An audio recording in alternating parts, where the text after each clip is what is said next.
What about now? Now? Oh, yeah. My mic got accidentally muted. Whoops. All right. So, tangentially, what I was saying was tangentially, I know Hop Frog, the guy who made this game. It was a huge success for him.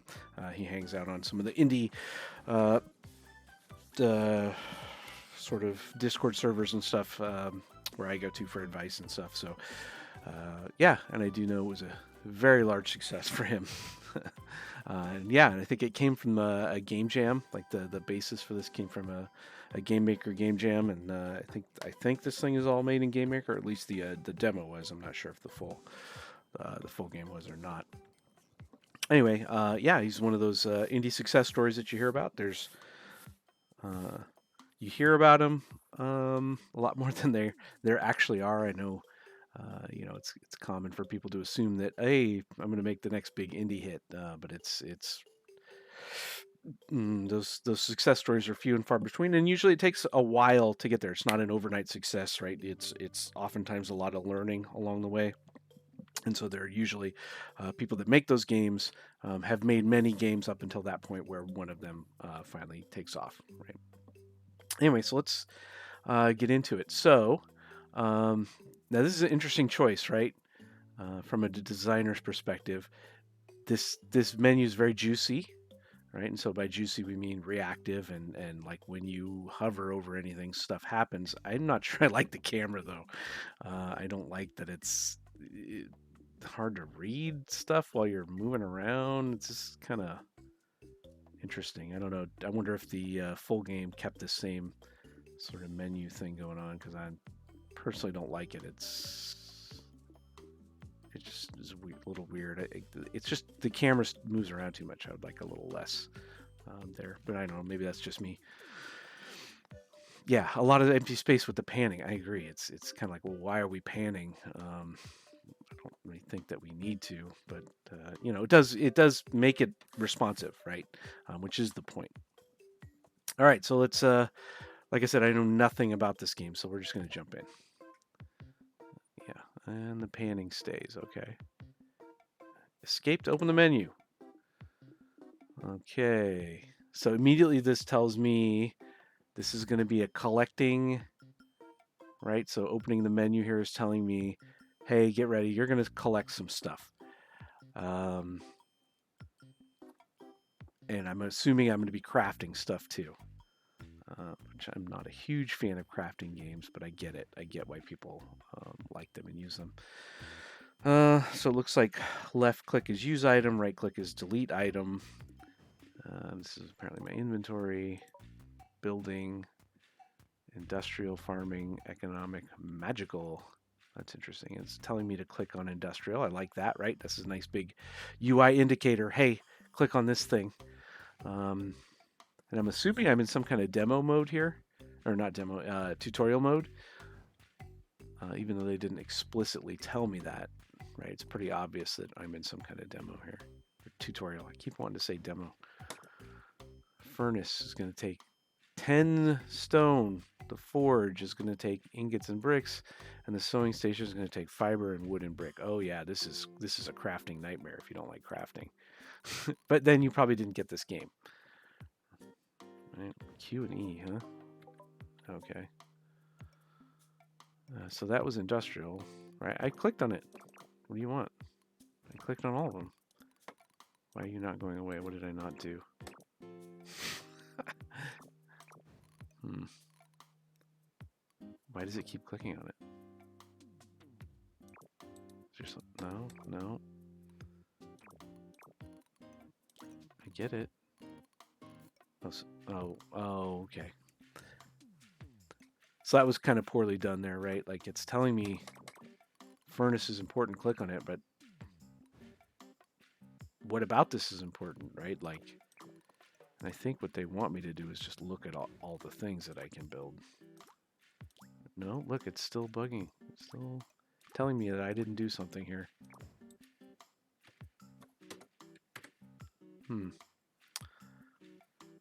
It's odd.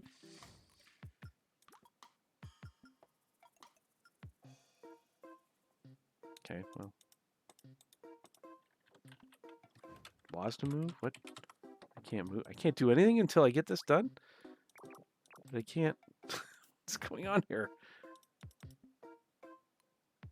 Is it picking up my controller inputs or something? Something feels wrong here. I cannot move at all. There's no WASD controls.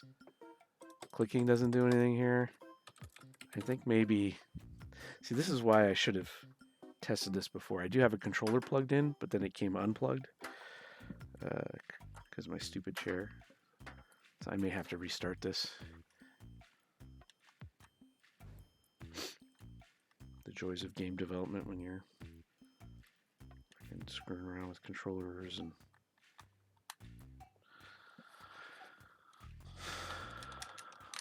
That's not responding yet. He said. I feel like something is wrong on my end here. Yeah, this is not responding at all. Not at all. Yeah, I know. Microsoft, I know. So it's at least catching that part. Okay, so... Escape. Oh my gosh. Good catch. That was bad tutorialing right there. But again, it's kind of my fault. So, I get it. That's a cool effect. I like that effect. Is it nighttime? Is that what's happening right now? Or like, am I losing... I'm not losing health. Okay. I WASD around? I WASD around.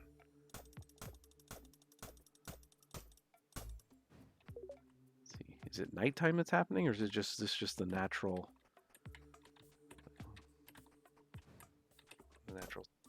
way this works?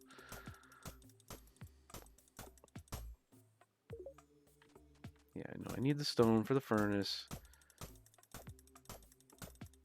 Oh, clicking. I'm not a fan of click, click, click, click, click. I'm not a fan of that. I get it. I mean, I get it, but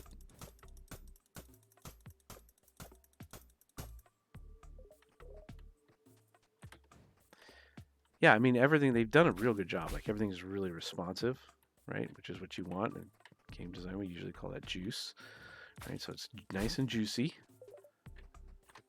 And the camera is responsive, right? It has that nice juice on it. Man, these trees grow really fast. And I like how the the rocks just pop up.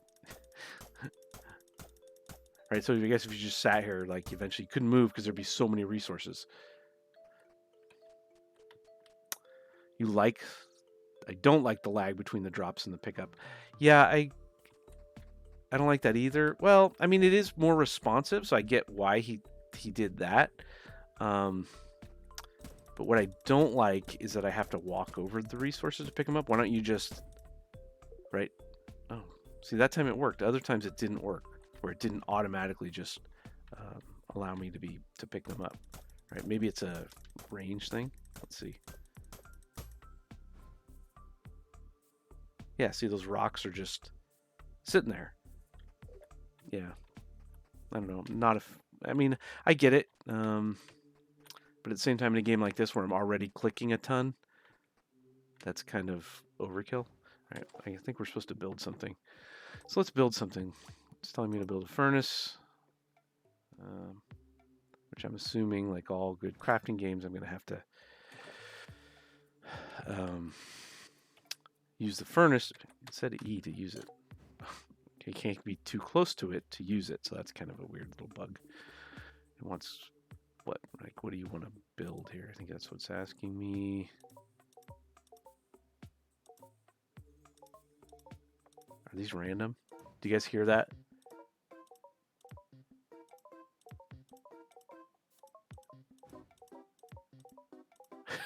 Yeah, he's modulating the button presses so that they feel unique, which is a good little trick. I also like how juicy they are. Like they pop and then they reshrink it. Like, everything's super juicy, which generally just helps make a game feel polished. What are we supposed to be building? I don't even know what I'm supposed to be building right now. I don't know what.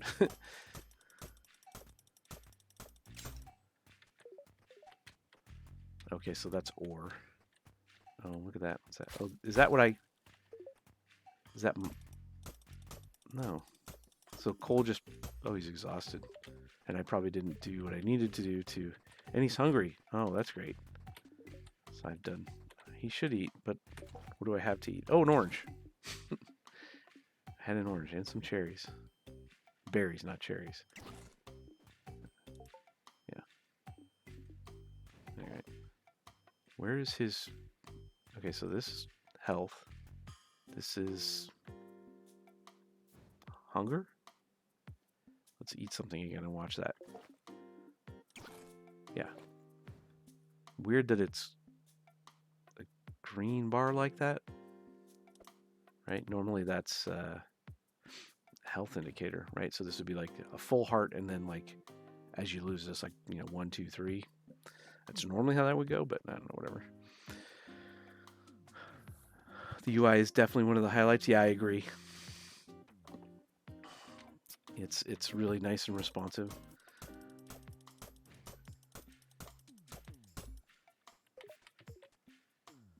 Okay, so what am I supposed to be doing here? I don't even. What is the goal of this game? How does one win this game? Okay, well I have that. I'm supposed to be farming, and oh man, this is so not my game, you guys.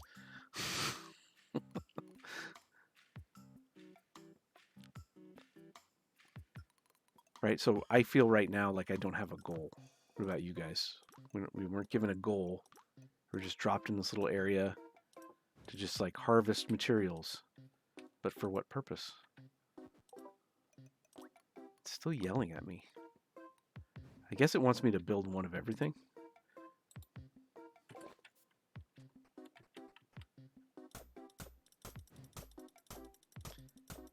Meanwhile, my little area, I can't even like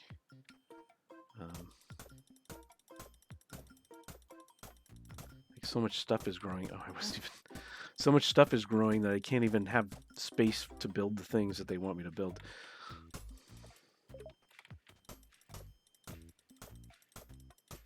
Right, I'm gonna run out of energy. Oh, I leveled up. Look at that. Have I been getting more citrus from these trees? I haven't even been paying attention. Yeah, you're hungry, I know, but I'm not getting any food. Maybe, oh, it was the bushes, huh? It was the bushes. Yep.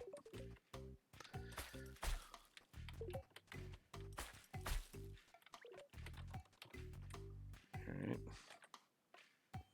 I keep wanting to do I for inventory. Alright. Okay. What else are we building? Oh, what's that? Gear. I leveled up so I get skills and gear.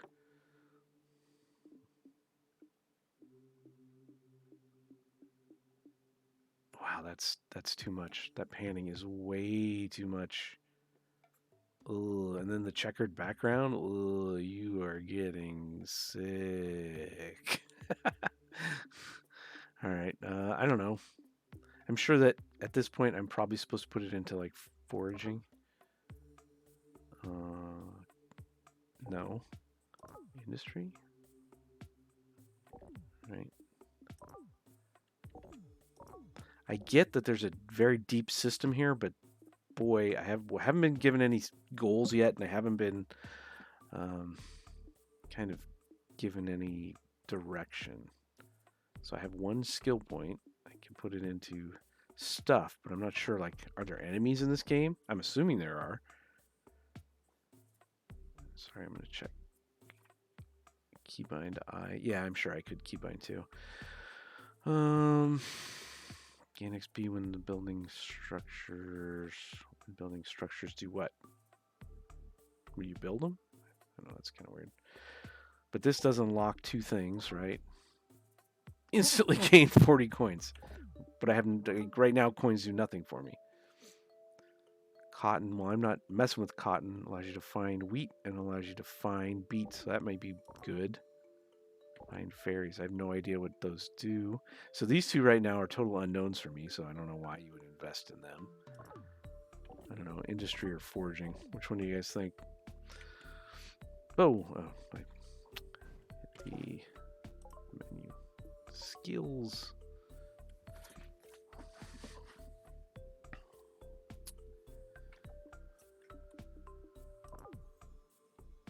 Industry? Alright, industry it is. Hold. Oh, so juicy. Yeah, it's very juicy. Oh, I see why it's so big now. Okay. So now he's got his tree that's going to expand out from there. Okay. Cool. Although, so a game design discussion right here on this UI layout, right, on a skill tree. Interesting to me that he's not giving me the full layout, right, where it's all grayed out. So at least I could kind of see and plan, right? So if you have a skill tree like this, players like that and they like making plans for things. So it's kind of surprising that he didn't expose all of them, right? So you could plan your way. Like, I need to get this skill way down there at this tree, so I'm going to keep pursuing this. Right. So it's a little odd that he did not do that, and the moving background is killing me. Oh, it's gross. All right. It said that I was getting tired too. Is that just from eating, or is there like? And there is a. Seems like there's a day-night cycle here, but I didn't see if like crafting a bed. Usually that would be a thing in this type of game. But let's see. Oops, that would not be in. Would that be in farming? Yeah, no. Economic, magical, no. Yeah. So it's interesting that you have a day-night cycle, but right now it seems like it does nothing, right? Because he said he was tired, but that was just because the endurance was low. I'm assuming that maybe there's enemies or something that's going to come into play as we move forward, where enemies are going to spawn at night, kind of like Minecraft. But that's just a guess. All right, so we are obviously supposed to do more stuff here. So what does it take to do the forge? What? Why can't I build the forge? Oh, I need 4 iron ingots and 4 bricks. And to do that, I'm sure that I use... Yeah.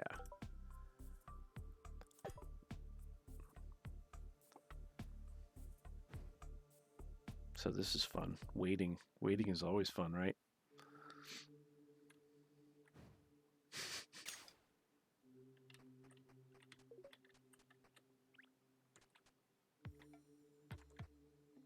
I also don't like that you have to go away from the...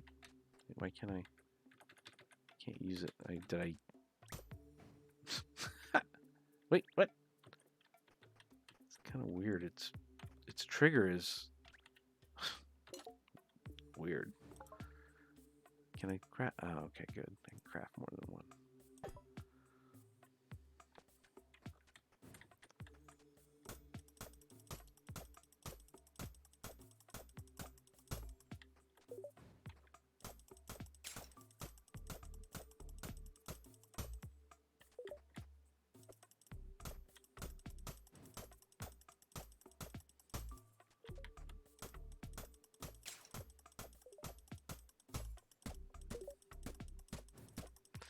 Oh, the clicking. This is Carpal Tunnel Simulator 2020. No, it wasn't mousing over the furnace. Oh, you're right, it is. Good catch. Thank you. I'm a dummy. I thought it was like a trigger, like a collision trigger or something. Let's clear all this crud out of here.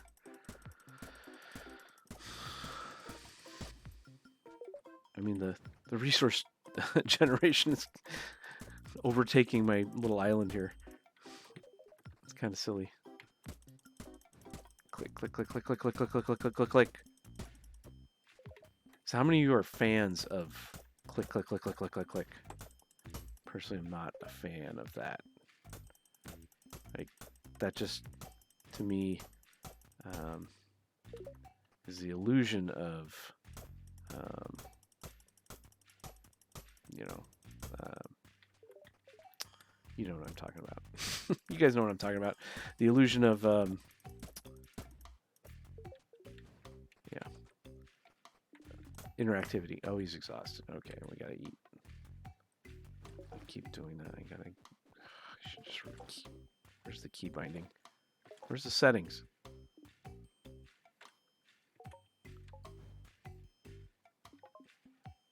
Wait, is there no key binding? Oh.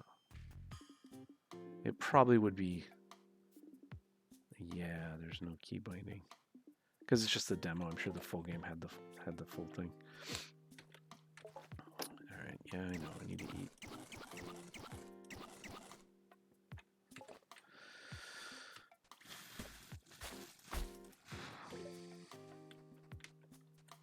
Okay, well, I got all my bricks. What was the other thing I needed? Iron ingots. I needed 4. Oh, of course. What do I need? The blue one and the coal. What do I have? Wait a minute. Oh, I don't have enough coal. All right, well, while that works, we have to dig our way over to the coal. Resources, stop spawning.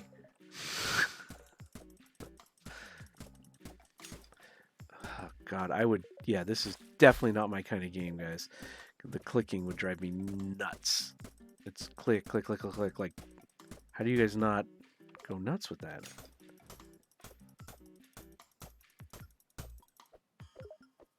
Yeah, hold works. Thank you, Austin.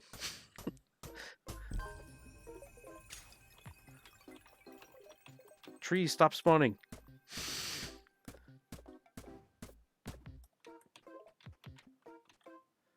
What do you guys think of the music?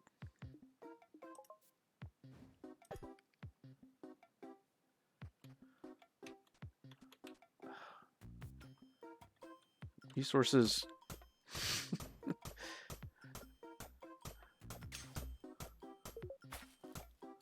Like, when you guys play, is it just like you're just sitting here harvesting, and you like can't even get resources to go fast enough, and here I am screwing around, not even paying attention, right? This is probably just killing you guys that do crafting games. Just killing you. Doing everything wrong.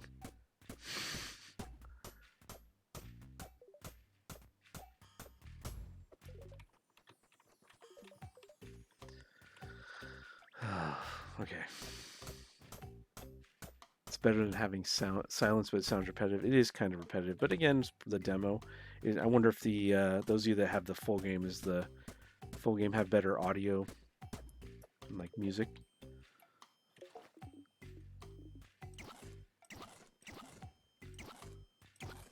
Oh, the citrus are way better than the berries. The problem, though, is that the citruses, you don't know when you get the citrus.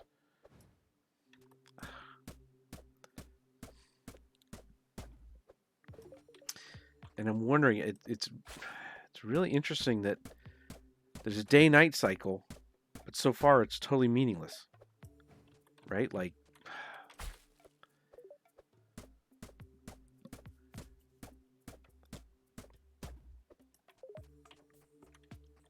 also, is there any way to tell which trees have citrus and I'm just missing it? Sure doesn't seem that way to me. They all look the same. Oh my gosh, look at all these trees.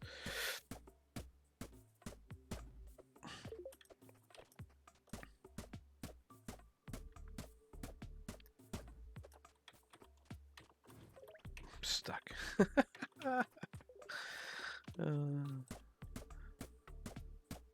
Like, I literally can't even stop, trees. I can't even keep my zone clear.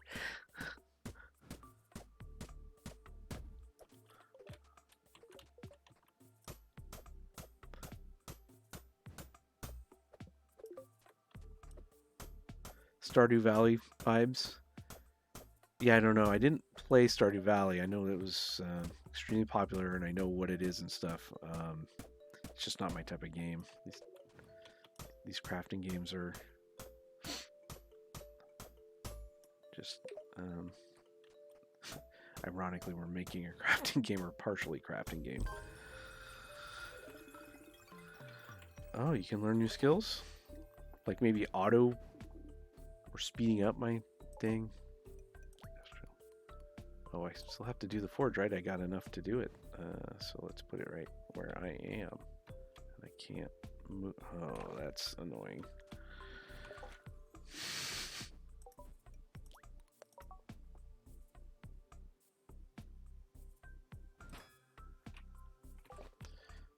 Can I get around those things?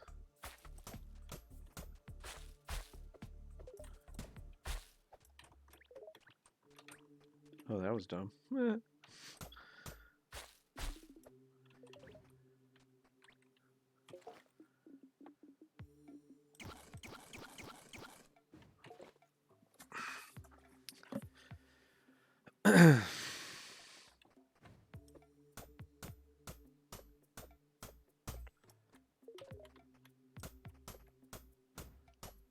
So I have a feeling that something's supposed to attack me, but I'm supposed to just sit here and like grind away.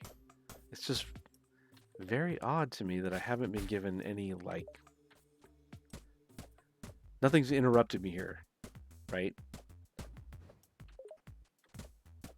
I guess you're supposed to, if you like crafting, you're automatically gonna just start crafting for like gear and stuff, right? Can you get better at these things? No, it's a one shot. Okay. Well, we obviously probably need to do that at some point. Sewing, I haven't. What?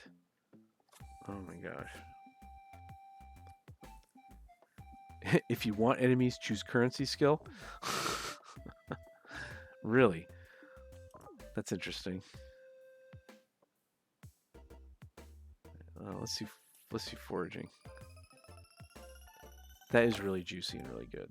I do like that. Wood cutting. Oh, does this speed things up? Please tell me it speeds things up. No, they just drop more wood.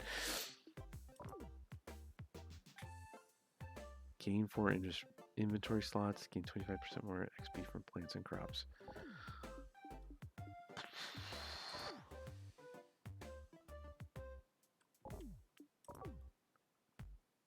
I don't know. I feel like you probably want to go this route. I don't know. Carpentry. Let's just do sewing, I guess. Economy? Instantly gain 40 coins and unlock whatever else is down that tree. All right. So juicy. So good. Storage unlocks vaults. Coinage, create 4 extra coins every time. All right. I should buy lands and expand. Oh, more more resource gathering. I can't even keep this clear. But okay. That was in here, right? I saw that. Yeah. Buy land for 30. 60, 60, 60, 50, 80. All right, so they definitely would want more information about the land that I'm buying. Oh, that's great. I can't even get to it because it's... Oh, guys, this is so not my game. Is that not even doing anything? No. It was. Just I couldn't see what I was harvesting.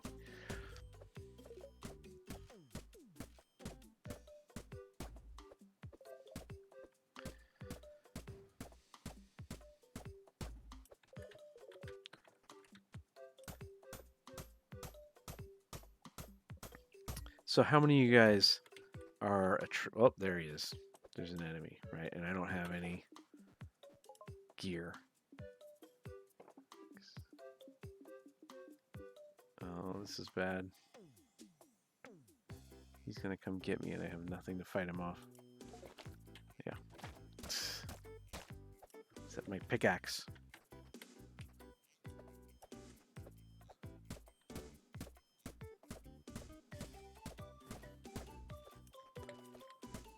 And now I have one less heart because I got hurt.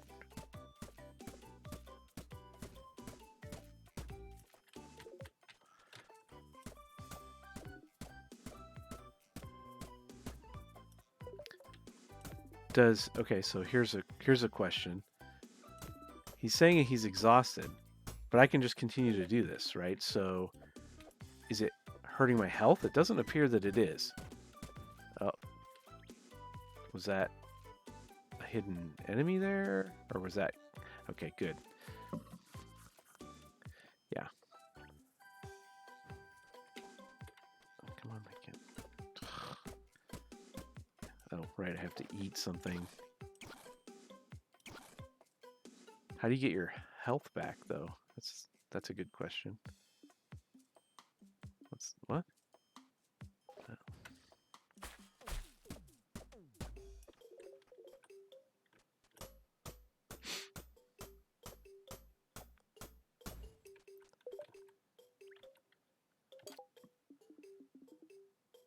Slimy pickaxe.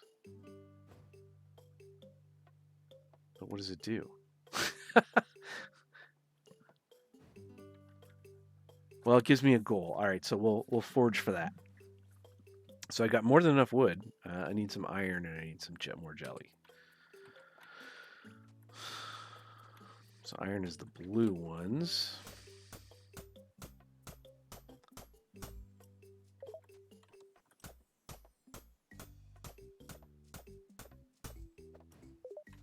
Is that enough? I think that might have been enough. Nope. Oh, I need the iron ingots. That's right. So pay attention. What was it? How many was it? Oh boy. This is why I hate crafting games. Remembering the damn formulas. 8.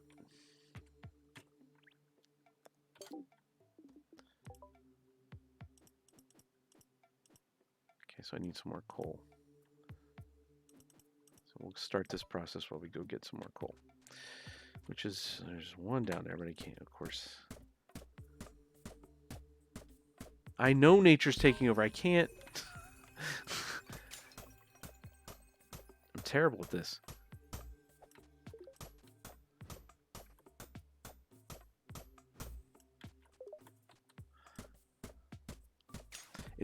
It's odd that that's part of the game, right? That resources spawn like this.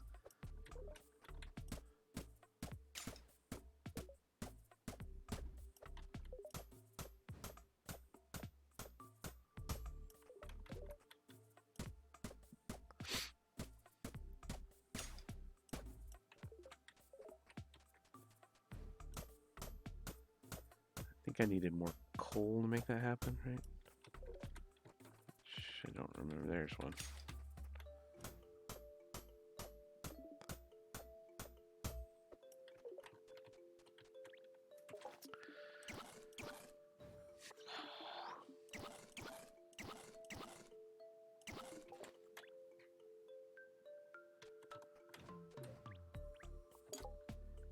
How many more ingots? I got 5. I think I needed 8. Yeah.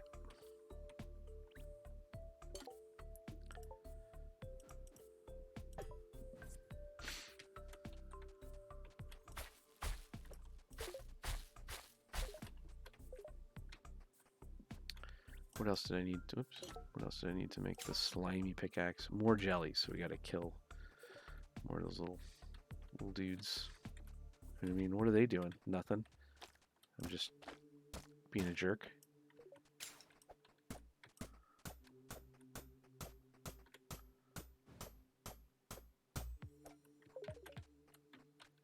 I can't even get through. It's so sad.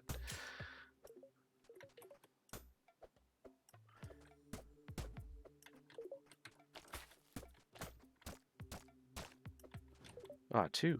Nice. All right, I think we have enough now. We do. What just happened? What? Oh, it's making it. Okay. What's that? Fiber. Eat your fiber, kids.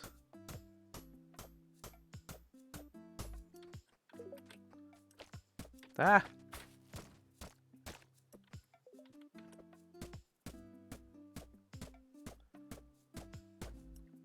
Those happy little turnips. Are you supposed to, I'm sure, whack the happy little turnips there? Yep.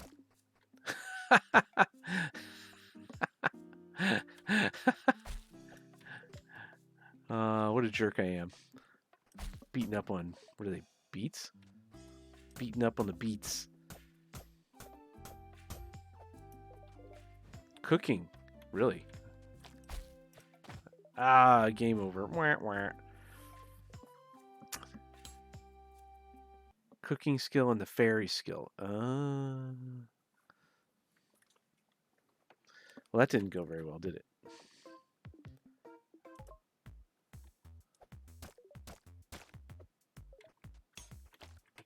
All right, so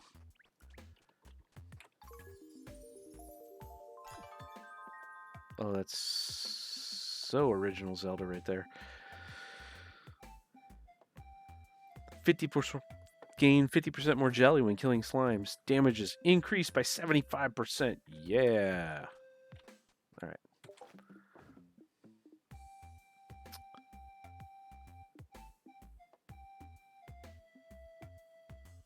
12 energy, 12 energy, 8, right?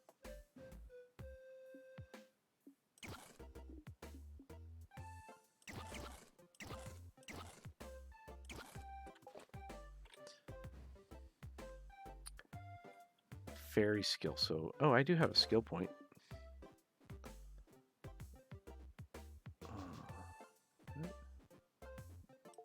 Where was that? A sub menu. All right, so fairies is this one, wasn't it? Yeah.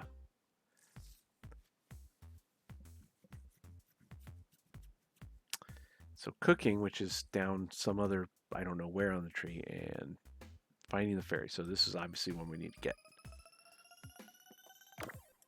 Although, again, they should tell you that, right? Kind of odd that they don't.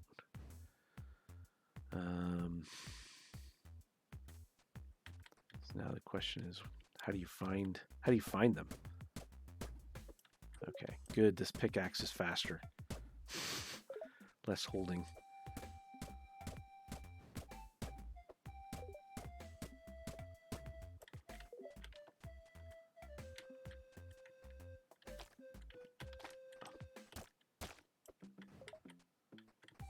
What's that?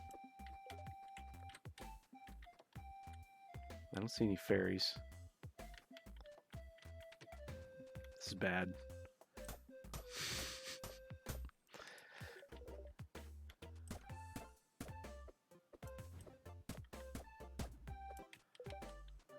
See, I feel like the trees, they should, if some of them have fruit and some of them don't, they should be different, right? Like if you're going to say it's an orange tree, show me an orange tree. But what do I know? I didn't make a $1 million earning game like this. So not as much as Hop Frog.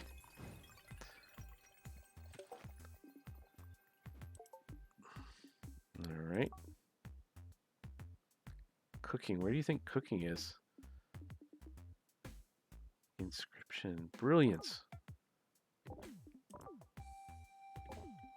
Man, this is complicated for a demo, I have to say.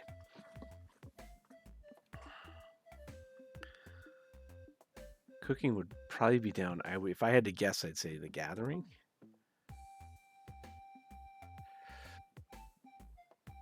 All right, so we'll try that.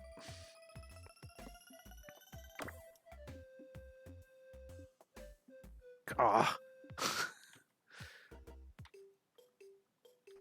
So, oh, look. That's it. Get that thing. Jeez. So I just run into it. Do I have to attack it? Do I have to? Oh, look at that. There we go. Come get some, slimes. There's that slime. I see you down there. Oh, what? Aw. I'm amazing and they love me. I love you too, Beats. It's like, come on, slime, let's go. Ah! Don't hurt the Beats. Look at him crying. Ah! Nice.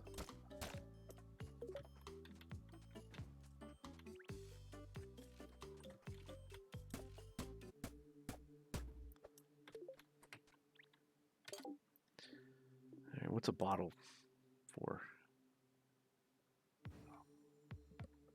No idea. Coins. What are coins for? Oh, we can just make money to... gold ingots. So we can just make money to buy other lands, right? Control select. Well, that's a good shortcut. I like that. That's a good game designer shortcut. Good job speeding up player progress there.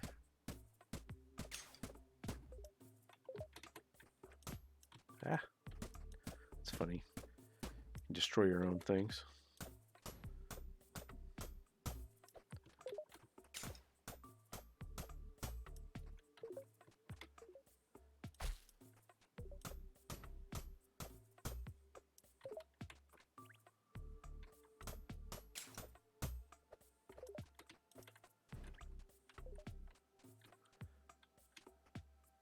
So the gold ingots, let's turn the gold ingots into coins. Ooh, a bone pickaxe, look at that.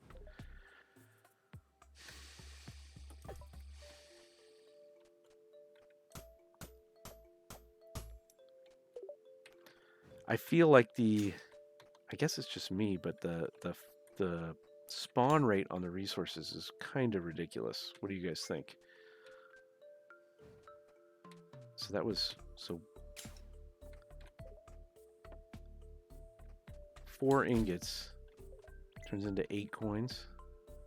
So now buying land. What is going on here? Right. Where? Oh, 26. There it is. Way down in the bottom left corner. Because that's where I would look.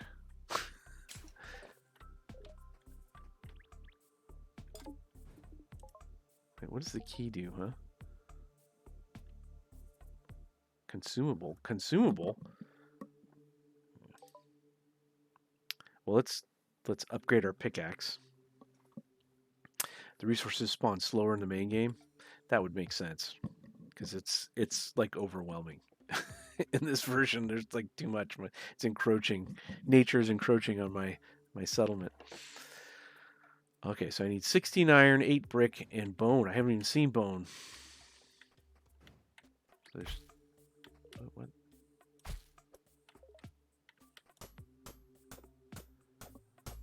Obviously not getting bone from the slimes. Oh, you little...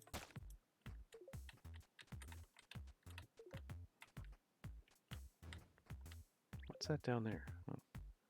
Wait, did I collect that resource just by mousing over it? Okay, now I want to check something.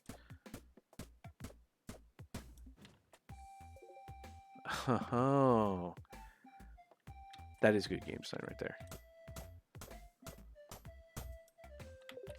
Right, making it be an either or thing.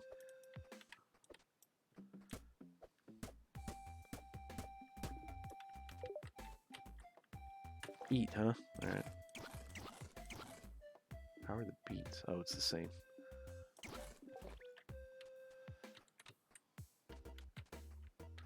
It's very strange that they made it hard to get to the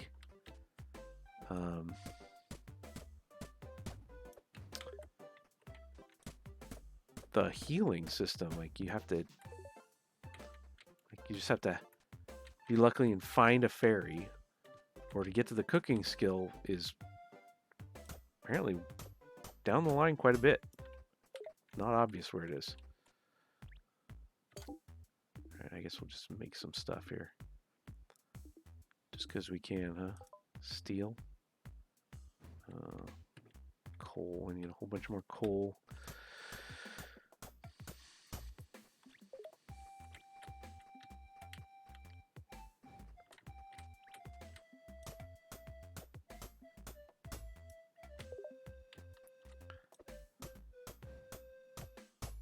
So I don't know. Are you guys fans of these resource games?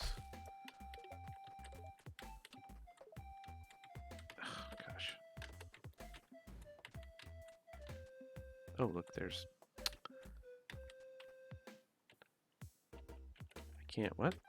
Before it let me interact with the fairy, I can't interact with the fairy now? Now I can. What? Very weird.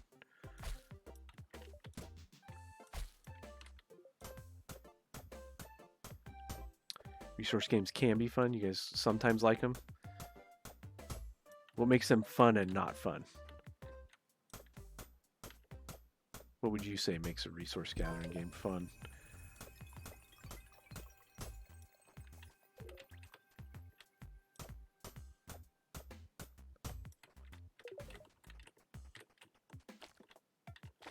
You tried to surprise me, slime.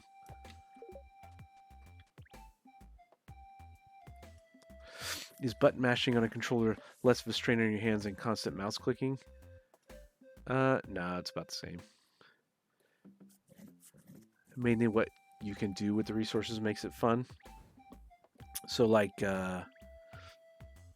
lots of crafting, like base building. Yeah, there's supposed to be base building in there, but we haven't really kind of run into that yet, but I'd probably just have to work your way there. I like Stardew Valley only because there was a clear goal to restore the community center. Right. So I feel the same way. Without, I don't generally like games that aren't goal driven. Sims being an exception. In the Sims, it's because I think because I immediately would give myself goals of, doing things with the Sim. In games like Minecraft and stuff, I tend to... Sorry, I can't sit here and talk because these resources will overtake my little progress I made. Now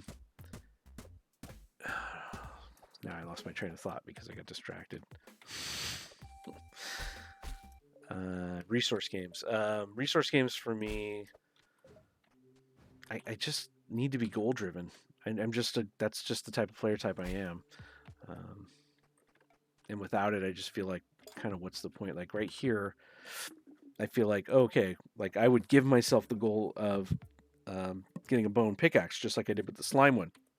But here, I haven't seen the bone resource, so I can't get to it. Kind of like the cooking thing, right? Like the only way to know that you heal yourself was because Warren went to the wiki and told us that, oh, you can get the these little fairies, or you can get to the cooking skill. Well, the cooking skill's way down the skill tree. We haven't even seen it yet, right? I've spent 1, 2, 3, 4, 5 so far, right? And I haven't seen cooking yet. Where do you guys think it is? It's got to be in one of these two, right?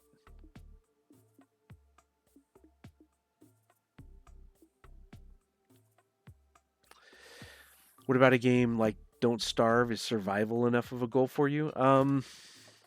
It can be if the surviving is fun. That was the one part that I did like about Minecraft. I'm actually not a big Minecraft fan personally.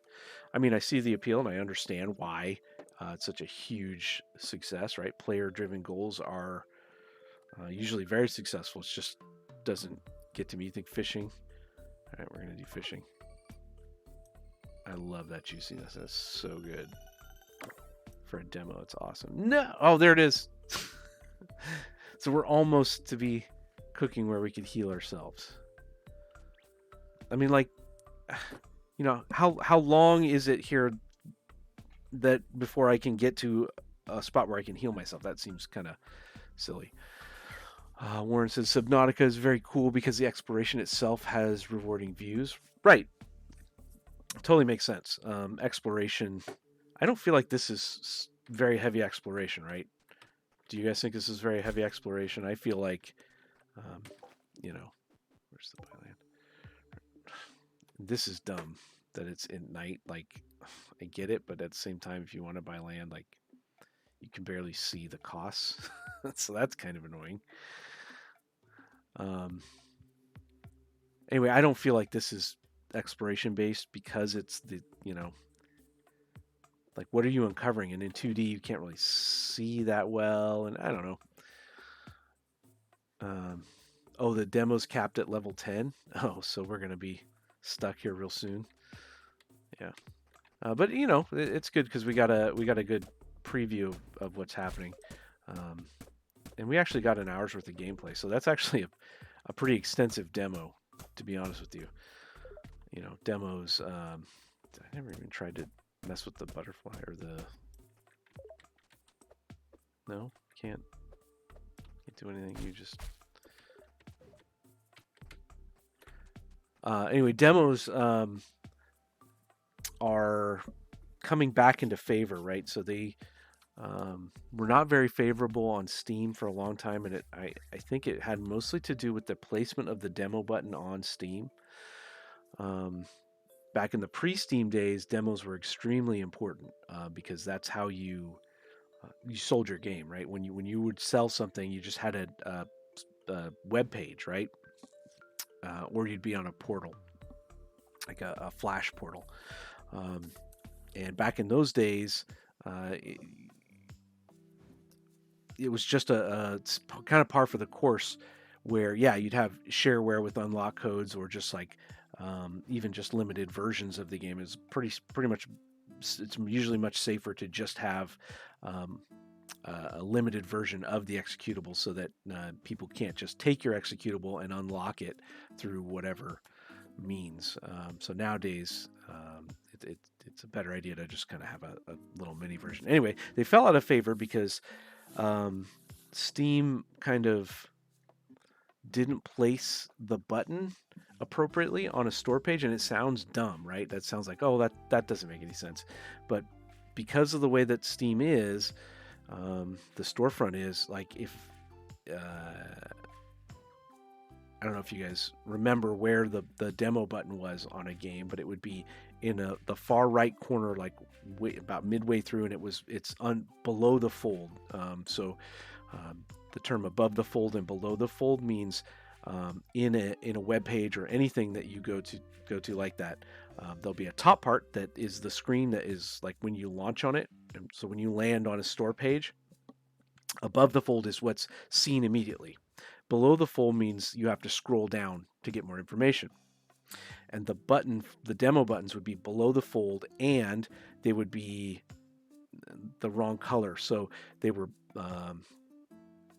not a call to action color.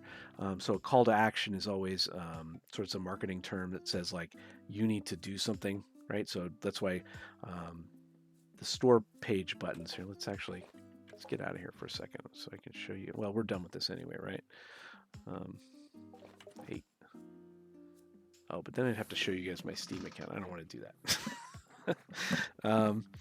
Anyway, I know what we'll do. We'll just look at it in the browser. So give me a second. Where the hell's the exit button?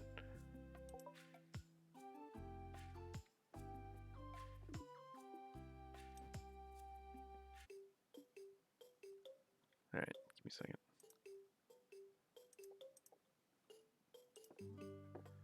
Oh gosh, somewhere over here. Hang on one second.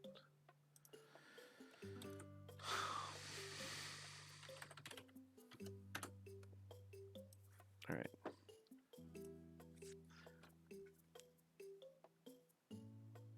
You guys can see this, right? Sorry, I lost my okay. I lost my OBS while I was screwing around with my browser.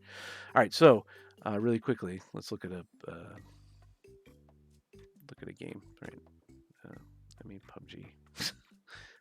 No, let's at least highlight somebody that needs it.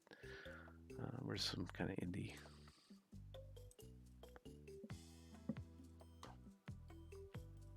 All right, this looks like an indie. All right. Right. So, above the fold.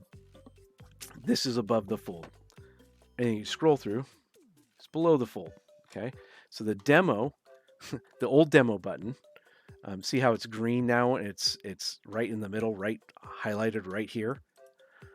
That used to be below the fold down here underneath this stuff. I think it would be like right here above the languages. It would be a blue button, and the blue button blends in so you don't notice it, right? So Steam did recently just move this over because they did recognize that this was a problem. Because what was happening was, I don't know if you guys have seen the recent. Here, let's go back. The recent changes on, or not what, the recent trends that indies were doing, called prologues. So what you're going to find is that, why did it do that? Oh, I think that's right. You have to, it's a genre or something. You have to go. You would think I would know how to use Steam since I sell stuff on it.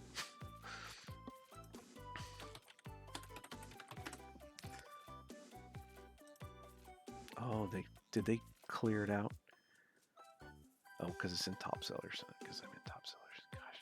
So they changed all this recently because they've been trying to fix the tagging system. Because that's been another problem that Steam has had recently. Right. So normally, like, it should take me to search results, not just. Okay, well, anyway, it's a very large indie trend of making a new store page for your game and calling it like whatever's prologue, because demos were not getting clicked on and they were not used. And a prologue instead was a demo, but it is not tied to your store page. So you'd have two store pages, one for your main game, and then you have a prologue page for the demo. And the main reason for doing that is because the demo system was totally broken. Nobody was using it. Instead, you would then list your prologue as free to play, right? Because it's a free thing. So it'd get listed in the free to play, and you'd pick up a ton of people because that's what a lot of people do when they come to Steam. Is there's a very large group of people that just go to the free to play section and just look for stuff to mess around with. Right, so you'll learn more about the Dabbler when we get into. Why is it not going to the store? When you get into 470, we'll have a little discussion about that. But there are players that do that. So they would just come to free to play. Because it's tagged free to play, you'd get all kinds of. So you see how this one's tagged as EverForward Prologue. There's also EverForward the game. So there'd be two store pages, right? And so you'd say like, oh, I'm interested in this. You go here, you could play it, and then if you liked it, you would go wish list. You see what's happening there? So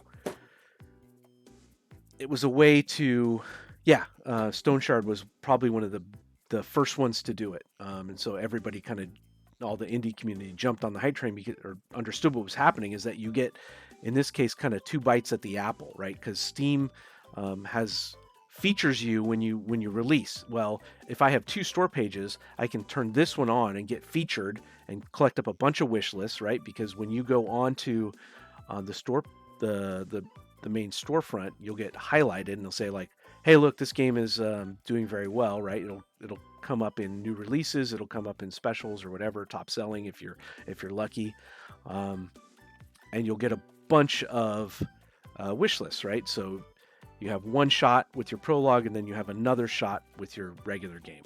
Okay, so that's why indies have been kind of falling down the prologue track. How did we even start talking about that? I don't even remember. Oh, demos, and that the Forager demo was only the 10 levels. So demos are becoming more and more important. In fact, like Steam's having a festival coming up. It was supposed to be this coming next week, but they delayed it a week. And it's just indies that have demos available that are being highlighted, right? So it's becoming very important once again, and in some ways it's kind of troubling, right? Because from a game studio's perspective, um, the sort of same thing is happening on Steam that happened on the uh, the iTunes Store and the Google Play Store, where uh, once once the publishing store has a sort of a bottom, a floor to pricing, basically there's a spiral downwards of competition to be at that lower price point, um, which is hard. I mean, these games take a long time and a lot of money to develop. So anytime you like when you reduce your price because you want to be more competitive, um, you know, somebody could spend $1 on a game or $15 on a game. They're going to choose. Usually, they're going to, well, this one, it's only $1, and I'll get a couple hours of enjoyment out of it. So basically, the prices start to depress, and then competition gets fiercer and fiercer. So what indies are noticing right now is that the prices for indie games are spiraling downwards, which is going to be bad. That'll collapse the market. So there's a lot of concern right now among indies about what's going to happen in the next year or so. But that's kind of been a thing for a long time. Um,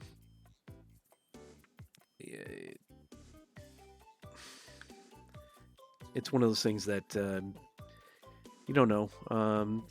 Like I said, it has been a problem for a while because once Unreal Engine went free and Unity followed them and turned free, that opened up development to a lot of people, which is, it's good in a lot of ways. It democratization of the game developers.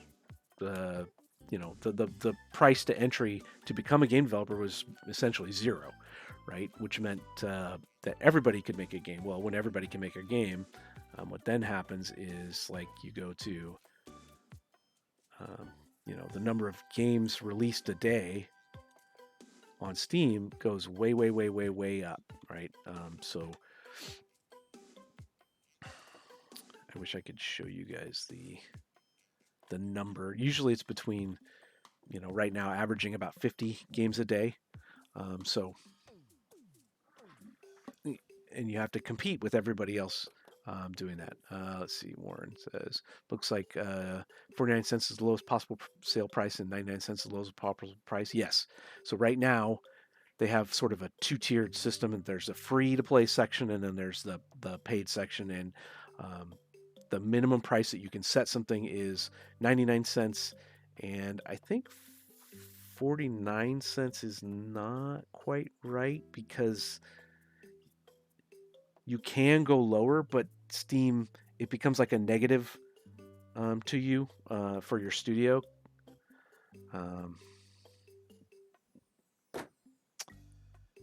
Like it's a law. You're going to be taking a loss, so nobody goes below. I think it's like 46% that you can go, roughly, is the max discount you can do when you're at $1. Let's see. Austin says you will start to see more curated systems. Well, Steam doesn't want to do that, right? All the larger indies have been requesting that every time I've been at a roundtable with Steam.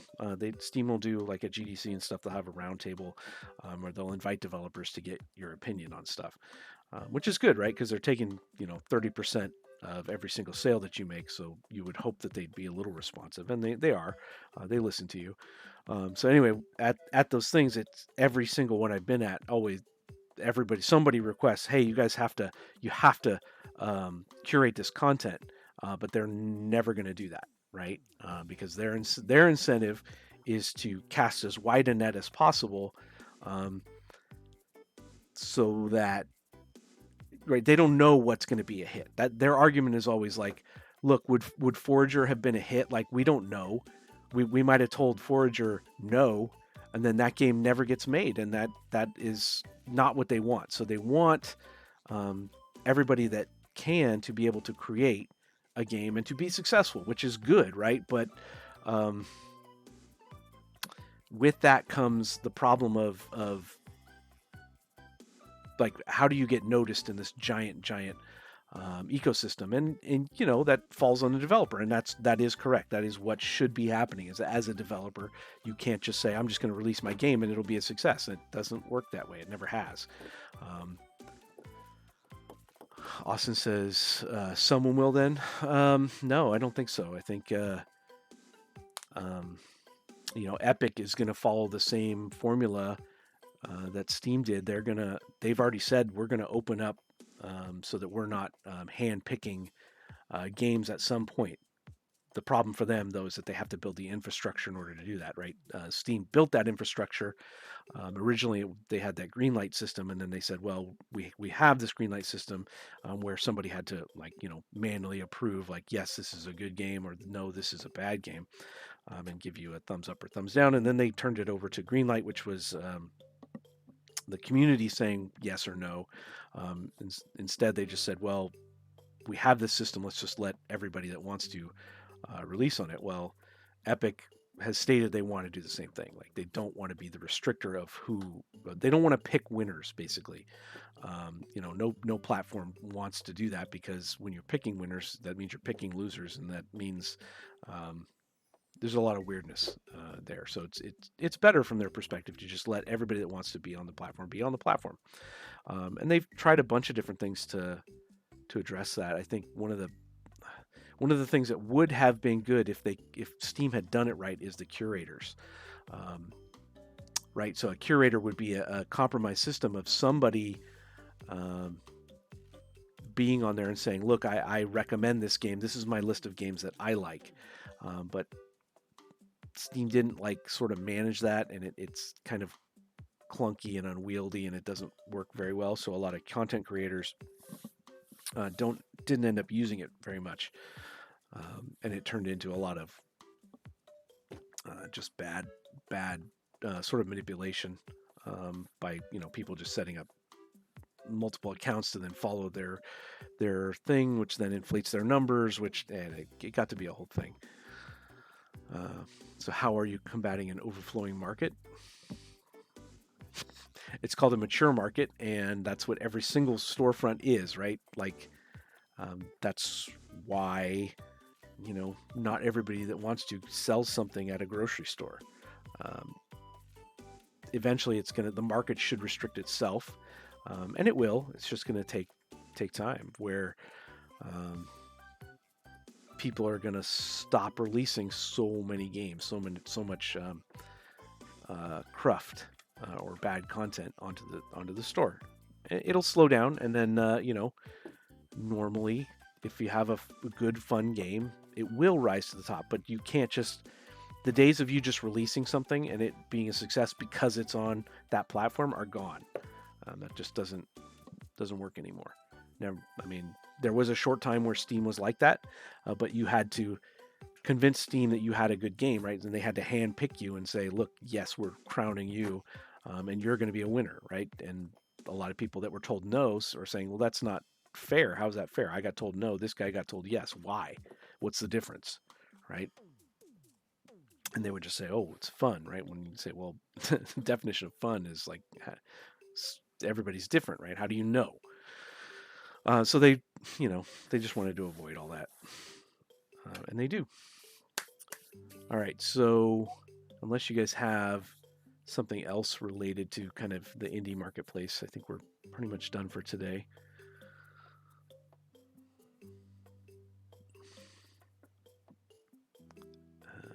Yeah. Browsing Steam is always really interesting.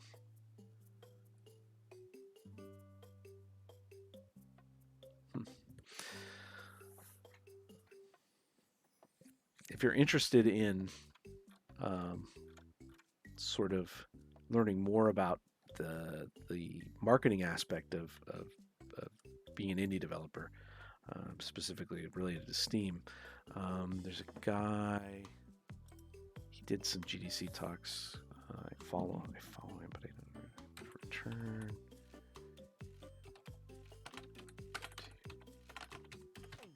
Adventure Mountain.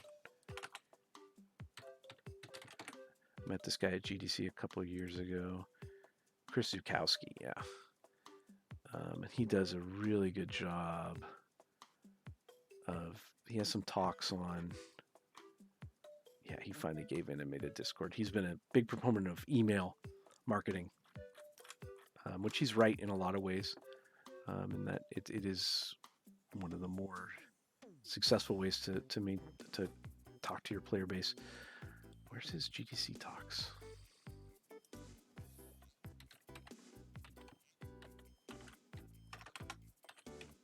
How did he spell that? Where was it? Dang it. I can't find his YouTube talks. He does some really, really good YouTube talks. Anyway, on the YouTube talks, he has a... It's fine. From here, you guys can get to what he's talking about. If you just Google around Chris Zukowski, you'll find his talks. Anyway, he did a really smart thing in that he play tested the Steam store itself because he was wondering, like, you know, how do people shop on Steam? And it exposed a lot of things that indie developers were assuming were wrong. And so it's some fascinating talks about how people shop and what works and what doesn't. So, yeah, just go here. Let's see if we can find his YouTube videos.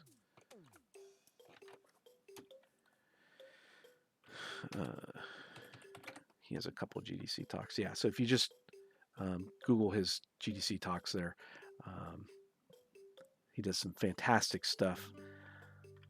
Specifically, has a email blog thing that he does, and then also just those videos.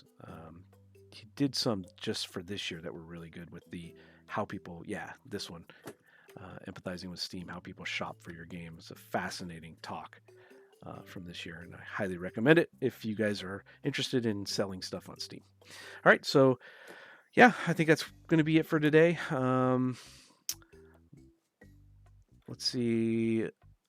Upcoming, I think might take a break next week from doing Game Club. Yeah, I'm almost positive that I'm going to, but I'll let you guys know on Discord. In that I think I want to get out of town for a little bit and mentally take a break. I've been going pretty hard with the new class and the game coming up, and the kaiju fishing game coming up, and that we're going to the Steam Festival and stuff. So, yeah, I think I'm gonna take a mental break and give myself a little time. So we may not stream next week. All right, but like I said, I'll let you guys know in the Discord. All right, cool. Thanks a lot for playing. I hope you guys had fun playing the Forager demo. All right, later, guys.